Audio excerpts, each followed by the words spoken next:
கண்டுபிடிச்சேன் கண்டுபிடிச்சேன் காதல் நோய கண்டுபிடிச்சேன் கண்டுபிடிச்சேன் கண்டுபிடிச்சேன் காதல் நோய கண்டுபிடிச்சேன்.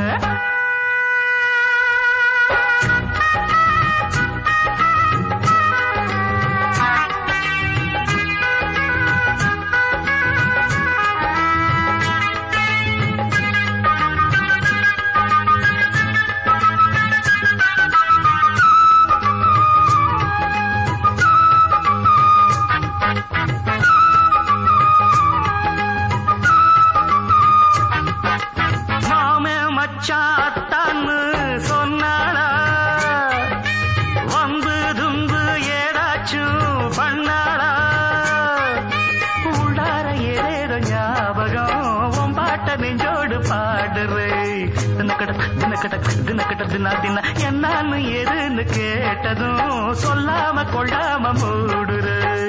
ஓய் ஓய் ஓய் ஓய் எத்தனை பேர் பார்த்திருக்கேன் எங்கிட்ட நீ மறைக்காதே சொத்துல முழு பூசணிக்கா மறையும் முன்னு நினைக்காதே காதில் பூவ சுத்தி பார்க்க நீதான் நினைச்சா நடக்காதே.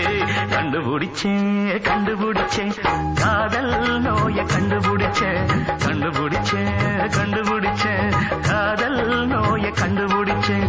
சிஷ்யா சிஷ்யா இது சரியா சரியா நானே தேனே மயிலே குயிலே என்று நீ உறங்கும் போது உளறல் கேட்டேன் நன்று தரத்து தன தனத்தா.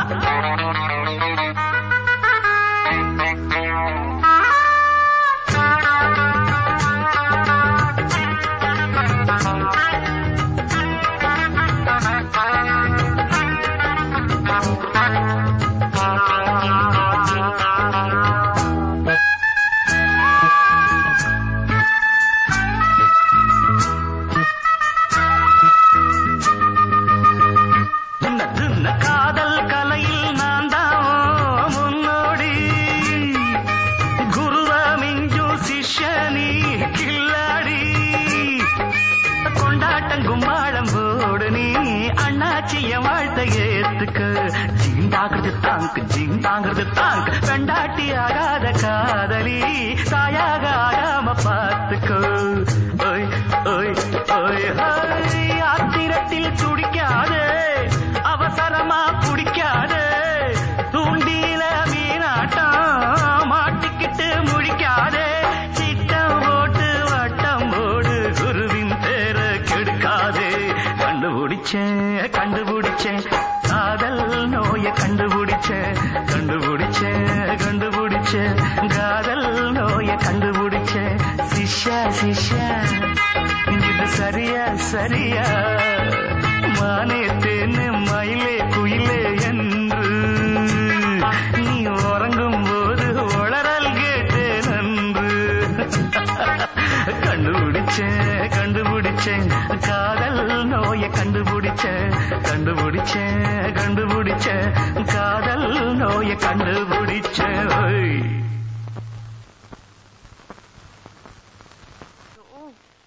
ஊச்சமா இருக்கு கையிடுங்க. இதெல்லாம் சின்ன சின்ன சிலுமிஷம். கல்யாணத்துக்கு அப்புறம் வச்சுக்கோங்க. கல்யாணத்துக்கு அப்புறம் பெரிய பெரிய சிலுமிஷம். நீ ஏண்டி ஒரேடியா வெக்கப்பட்டுக்கிற? வாங்க டாடி வாங்க மம்மி. என்ன டாடியா இங்க என்ன மேன் பண்ணிட்டு இருக்கிற? கண்ணுல தூசி விழுந்துச்சு ஊதிட்டு இருக்கு. ஒரேடியா ஊதாத வயிறு வீங்கிரும். சும்மா இருங்க. சின்ன ஜெர்சுங்கன்னா அப்படித்தான் இருப்பாங்க. அதுக்காக என் நேரம் ஊதிக்கிட்டேவா இருப்பாங்க? நீ முதல்ல பொண்ணை கூட்டிட்டு கீழே போ. நான் அவங்கிட்ட அவர்கிட்ட ஒரு முக்கியமான விஷயம் பேசணும். நல்லபடியா பேசுங்க. வர்றேன் மாப்ள. டாடா மம்மி.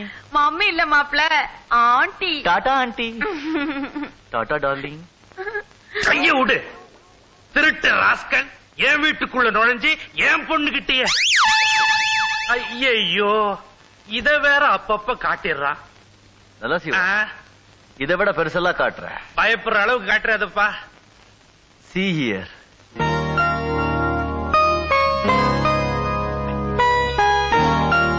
அட பாவி அந்த திருட்டு பய ராஜ பரம்பரையிலே கைய வச்சுட்டானா? ஏண்டா உங்க மனசுல என்னதாண்டா நினைச்சிட்டு இருக்கீங்க? மிஸ்டர் நலசிவம் என்ன நீ அடிக்கடி என் பேரு சொல்லி கூப்பிடுற? That's why your father and mother keep that name. Understood. இப்ப நான் சொல்றது கேளுங்க. நாளைக்கு என் சிஷ்ய பாபு லண்டன்ல இருக்க ஒரு பெரிய கோடீஸ்வரர் ராஜபௌத்தருடைய பிள்ளையா ராஜமாணிக்கத்தோட வீட்டுல நடிக்க போறான். அடப்பாவீங்களா? பாபு நிஜமாகவே ராஜபௌத்தருடைய புள்ளன்னு ராஜமாணிக்கத்தோட குரூப் நம்புற மாதிரி நீங்க சொல்லணும். அண்டர்வேர் ஜட்டின்னு நீ மாட்டு போயிட்டே இருப்ப. நான் சொன்னா நம்புவாங்களா? நீங்க சொன்னா நம்புவாங்க. அப்பதான் பாபு சித்ரா கல்யாணம் நடக்கும். நமக்கு பல லட்சங்கள், ஏன் பல கோடிகள் லாபம் கிடைக்கும். அவன் கல்யாணம் பண்ணிட்டா அவனுக்கு லாபம், எனக்கு என்ன கிடைக்கும்? நீங்க சுத்த புண்ணாக்கா இருக்கீங்க. சித்ரா ராஜமாணிக்கத்துக்கு ஒரே பொண்ணு. உங்களுக்கே தெரியும் அது ராஜ பரம்பரை, எவ்வளவு சொத்து இருக்கும். பாபு சித்ராவை கல்யாணம் பண்ணிக்கிட்டா அந்த சொத்து பூராவும் பாபுக்கே வந்து சேரும். அதுல உங்களுக்கு ஒரு குவார்டர். கால் பங்கா? அதுவே பல கோடி கிடைக்குமே. நல்ல ஐடியா, நான் முடிச்சிடறேன். ஆனா நீங்க ஒரு மாதிரியான ஆளுங்க, கரெக்டா குடுத்துருவீங்களாப்பா? உங்க பொண்ணு மேல சத்தியமா குடுக்கறோம். பொண்ணுன்னு ஞாபகம் வருது. ராஜா, எனக்கு நீ ஒரு உதவி பண்ணணும். சொல்லுங்க மாமா. அங்கதான் வம்பே. எனக்கு இருக்கிறது ஒரே ஒரு பொண்ணு. நீயோ 1ஆம் நம்பர் சாதாரண ஆளு. என் பொண்ணு ஒரு பெரிய இடத்துல வசதியா கட்டி கொடுத்து சந்தோஷமா வாழ வைக்கணும்னு ஆசை. நீ தயவு செய்து ஒதுங்கிய. நீங்க ரொம்ப முட்டாளுங்க. நீ ஒருத்தன் தான் பாக்கி. மாமா, பாபு ராஜ்புருடைய புள்ளேன்னு சொல்ற உங்களுக்கே ஒரு குவார்டர் கிடைக்கும் போது இது எல்லாத்தையும் செட்டப் பண்ற குரு நானு. எனக்கு எவ்வளவு கிடைக்கும்? இன்னொரு குவார்டர் கிடைக்கும். குவார்டர் எவ்வளவு ஆச்சு? ஆஃப் ஆச்சு. நாம என்ன பிராந்தி கடையில இருக்கிறோம்? மாமா, எனக்கு பல கோடி கிடைக்கும் இல்ல, நானும் பணக்கார ஆயிடுறேன் இல்ல. 1ஆம் நம்பர் பொறுக்கி போய் 1ஆம் நம்பர் பணக்கார ஆயிடுறேன். பெரிய இடம். நான் உங்க பொண்ணை கல்யாணம் பண்ணிக்கிட்டா அந்த பொண்ணை எல்லாம் உங்களுக்கு வந்து சேரும். அடாடாடாடாடாடா, ஒரு ஃபுல்லே அடிச்ச மாதிரி இருக்கு. Underwear leave that point.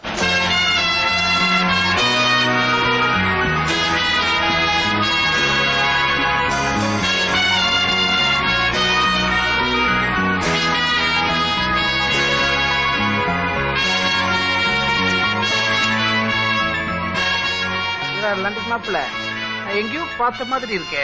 கொஞ்சம் சும்மா இருக்கிய. உலகத்துல ஒரே மாதிரி 7 பேர் இருப்பாங்கன்னு ஹிட்லர் காலத்துன்னு சொல்லிட்டு இருக்காங்க. இவரு லண்டன் மாப்பிள்ள தான். ஹலோ அப்பா, mister Babu. Hello hello. Thank you. இவங்கதான் நீட்டு. ஹலோ, இவர்தான் எங்க சித்தப்பா. ஹலோ, எட்லயே பரவாயில்ல. இந்த கோட்டு துணி இந்தியன். டெய்லர் லண்டனோ? எங்க பொண்ணை தவிர மற்றதெல்லாம் உங்களுக்கு மேட் இன் லண்டன் தான். This is also from London. உள்ள வாங்க. வாங்க.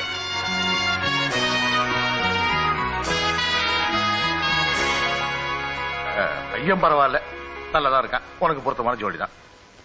அவன் லண்டன் பிசினஸ் மேனா, கோடீஸ்வரனா, உனக்கு தெரியுமா? ஐயோ, எனக்கு நல்லா தெரியும்பா. வேணும்னா நீங்களே விசாரிச்சு தெரிஞ்சுக்கங்க. அப்பா என்ன சொல்றாங்க?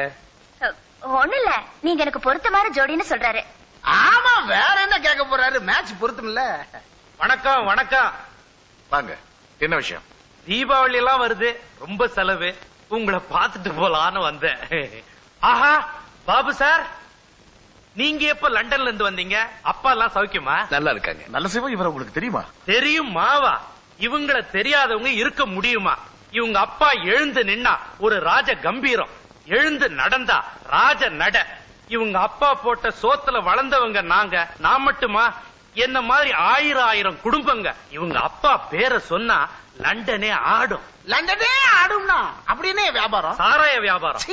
நம்ம ஊர் நாத்த சாராயம் இல்லங்க, foreign whisky, foreign brandy, wholesale வியாபாரம். பாபு சார், நீங்க இந்தியாவுக்கு வந்தத ஏன் என்கிட்ட சொல்லல?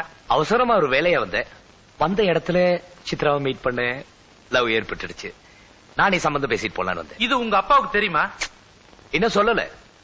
சொன்னா ஏண்டா இந்த மாதிரி பிச்சைக்கார குடும்பத்துல சம்பந்தம் வச்சுக்கிறேன்னு என்ன திட்டுவார். பாருங்க மிஸ்டர் பாபு, அப்படி எல்லாம் பேசாதீங்க. இந்த வீடு 6 கோடி ரூபாய். என் பொண்ணுக்கு வாங்கி வச்சிருக்கிற நகைகளும் எஸ்டேட்டும் 2 கோடி ரூபாய். ஆக 8 கோடி. என்ன நம்ம லிஸ்ட் கேட்டோன்னு மிரண்டிங்களா? நல்ல சிவம், என்னமோ கோடி கோடின்னு பேசுறாங்களே, என் அந்தஸ்து என்னன்னு சொல்லு. அட என்னங்க, ஆள் தராதரம் தெரியாம பேசுறீங்க. அவங்க வீடு இருக்கிற இடம் 140 ஏக்கர், 10-12 அடி உயரத்துல, 3 மைல் நீளத்துக்கு கோட்டை மாதிரி சுவர். அது கோட்டைக்கு உள்ளேயும் வெளியும் 100 பேருக்கு மேல துப்பாக்கியோட காவல் நிப்பாங்க. வீட்டுல இருக்கிற அறைகள் மட்டும் 300 இருக்கும். மணி அடிச்சா சோறு. மணி அடிச்சா சோறா? அதாவது ஒவ்வொருத்தரையும் தனித்தனியா கூப்பிட முடியாது பாருங்க, அதனால மணி அடிப்பாங்க, அவங்கவுங்க தட்டை எடுத்துக்கிட்டு கியூல வந்து நிப்பாங்க. கியூல நின்னு கையில தட்டா எங்கேயோ நான் பார்த்து பழக்கப்பட்ட இடம் மாதிரி இருக்கு. அதாவது 5 ஸ்டார் ஹோட்டல்ல புஃபே இல்ல, புஃபே அது மாதிரி டின்னர். அடேங்க அப்பா, ஒரு நாளைக்கு செலவு மட்டும் 1 லட்சம் ரூபாய் ஒரு அரசாங்கமே நடத்துறாங்க.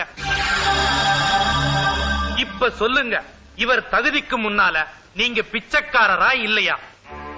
ஆமா, நல்ல சிவம். இப்ப நிலைமைக்கு அவங்க நிலைமையோட ஒப்பிட்டு பார்த்தா நாங்க பிச்சைக்காரங்க தான். ஆனா ஒரு பெரிய லட்சியத்தோட ஒரு திட்டம் வச்சேன். அதுல மட்டும் வெற்றி அடைஞ்சிட்டா 400 கோடி தேரும். லுக் சார், நான் உங்க கோடிக்கு ஆசைப்படல. ஏதோ தெருக்கோடியில உங்க பொண்ணை பார்த்தேன், காதலிச்சேன். அதனாலதான் சம்பந்தம் பேச வந்திருக்கு. அப்புறம் என்ன, 2 பேர் மனசு ஒத்து போயிட்டா ஜாதி மதம் பணம் காசு இதெல்லாம் எதுக்கு? எங்களுக்கு மனப்பூர்வமான சம்மதம்.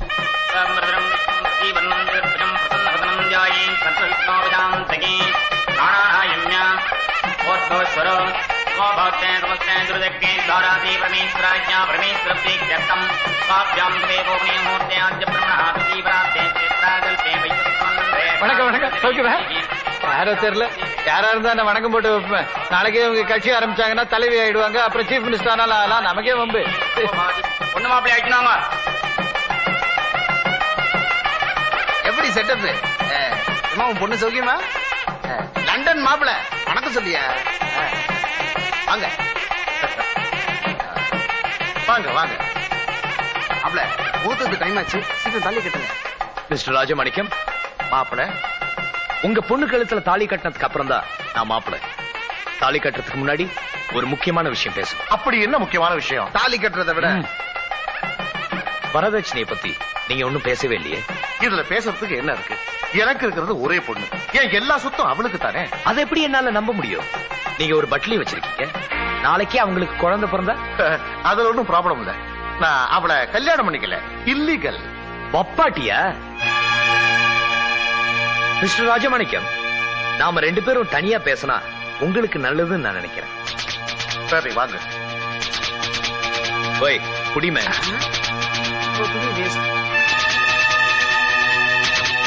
இங்க பாருங்க மிஸ்டர் பாபு, புதுர் போடாதீங்க. உங்களுக்கு என்ன வேணும்னாலும் கேளுங்க. இப்பவே என் சொத்து புறா உங்க பேர்ல எழுதி வைக்கிறேன். நீங்க முகூர்த்த நேரத்துல தாலியை கட்டுங்க. இல்லனா இங்க வந்திருக்கவங்க எல்லாம் கசா முசரி ஏதாவது பேசுவாங்க, என் மான மரியாதை எல்லாம் போயிடும். எனக்கு பணம், காரு, வீடு, சொத்து எதுவுமே தேவையில்லை. எனக்கு வேண்டியதெல்லாம் தர்மம், நியாயம். உங்க தம்பி சுமதிய கற்பழிச்சான். அதுக்கு சாட்சியா இருந்த டிரைவரை கொலை பண்ணான். நீங்க இன்ஸ்பெக்டர் நல்ல சிவம் எல்லாருமா சேர்ந்து அந்த பழிய மனோர் மேல போட்டுட்டீங்க. இதெல்லாம் விவரமா எழுதி நீங்க எல்லாரும் கையெழுத்து போட்டு கொடுத்தீங்கன்னா தான் உங்க பொண்ணு கழுத்துல நான் தாலியை கட்டுவேன். யாரா நீ? எதுக்காக இந்த நாடகம் ஆடுறேன்? பரவாயில்லையே, நான் நாடகம் ஆடுறேன்னு புரிஞ்சுக்கிட்டீங்களே. மிஸ்டர் ராஜமாணிக்கம், நான் கேட்ட மாதிரி நீங்க எழுதி தர போறதும் இல்ல, உங்க பொண்ணு கழுத்துல நான் தாலி கட்ட போறதும் இல்ல. அதனால உங்களுக்கு தான் அவமானம். இன்னொரு விஷயம் தெரியுமா? நான் லண்டனும் இல்ல, கோடீஸ்வரனும் இல்ல, ஒரு சாதாரண திருட. இனிமே நான் இல்லாம உங்க பொண்ணால வாழ முடியாது. உங்க பொண்ணு நிம்மதியா இருக்கணும்னா நான் கேட்ட வரதட்சணையை நீங்க எழுதி கொடுக்கணும். நீங்க செஞ்ச தப்புக்கு